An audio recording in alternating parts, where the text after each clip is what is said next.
Hello hi welcome to big news. నేను మీ గౌసుద్దీన్ షేక్. ఉన్నదే రాస్తా, చూసిందే చెప్తా. ఢిల్లీ లిక్కర్ స్కామ్ తెలుసు కదా. తెలంగాణ విషయం వరకు వస్తే కవిత పేరు ప్రస్తావన మనం మర్చిపోలేం. కవితను ఈడీ అధికారులు అరెస్టు చేశారు. కవిత ప్రస్తుతం జైల్లో ఉంది. ఢిల్లీ లిక్కర్ స్కామ్లో కవిత చాలా కీలకమైన పాత్ర పోషించిందని ఈడీ సిబిఐలు ఆరోపించాయి. ఇదే కారణంగా ఆమెకు బెయిల్ రాకుండా అధికార వ్యవస్థలు అడ్డుకుంటున్నాయి. ఆమె చాలా శక్తిమంతురాలు, ఎలాంటి వారినైనా ప్రభావితం చేయగలదంటూ ఈడీ కోర్టులో వాదించింది. అయితే ఇదంతా మనకు తెలిసిన విషయమే. కవిత పేరు ప్రముఖంగా ఈ కేసులో రావడం మనకు తెలిసిన విషయమే. కానీ సంచలనం కలిగించే మరో విషయం ఈ కేసులో కేసీఆర్ పాత్ర.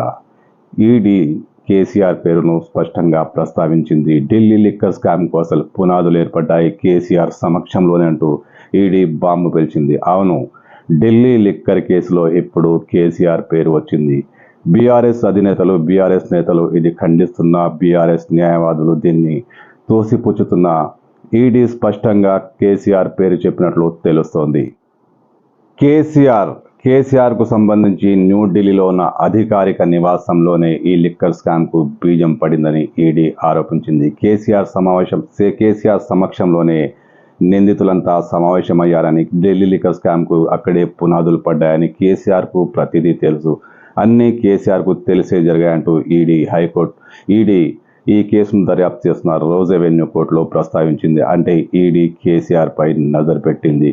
కేసీఆర్కు తెలిసే అంతా జరిగింది. కేసీఆర్ అందరితో మాట్లాడారు.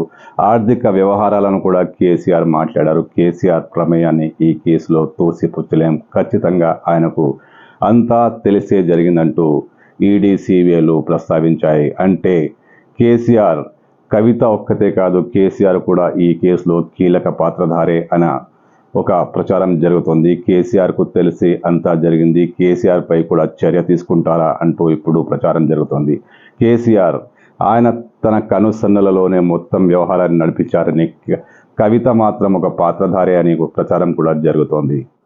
తెలంగాణలో ఫోన్ ట్యాపింగ్ కేసుతో కేసీఆర్ ఇప్పటికే పీకలంతా కష్టాల్లో మునిగిపోయి ఉన్నారు. నిందితులంతా కేసీఆర్ పేరే చెప్తున్నారు. కేసీఆర్ ఆదేశాల మేరకే తాము ఫోన్ ట్యాపింగ్ చేసినట్లు చాలా స్పష్టంగా పోలీసుల ముందు నేరాంగీకార పత్రంలో చెప్పేస్తున్నారు.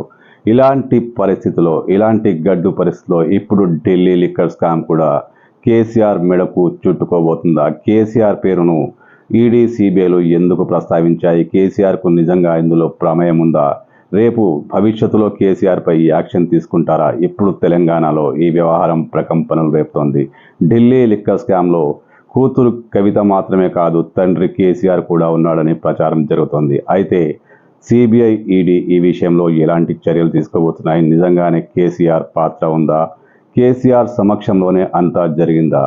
కేసీఆర్పై ఇప్పుడు ఈడీ నజర్ పెట్టిందా? ఇప్పుడు ఇదే ప్రధాన చర్చ. అయితే కవిత కేసు వాదిస్తున్న బీఆర్ఎస్ న్యాయవాది మోహిత్ రావు ఇదంతా ఒక ట్రాష్ అంటూ కొట్టిపారేస్తున్నారు. ఈడీ అధికారులు కానీ, సిబిఐ అధికారులు కానీ ఎక్కడా కేసీఆర్ పేరు ప్రస్తావించలేదని, కావాలనే కొందరు కుట్రపూరితంగా కేసీఆర్ పేరును తెర మీదకి తీసుకొస్తున్నారంటూ మోహిత్ రావు వాదించారు. అయితే ఇది నిజమా?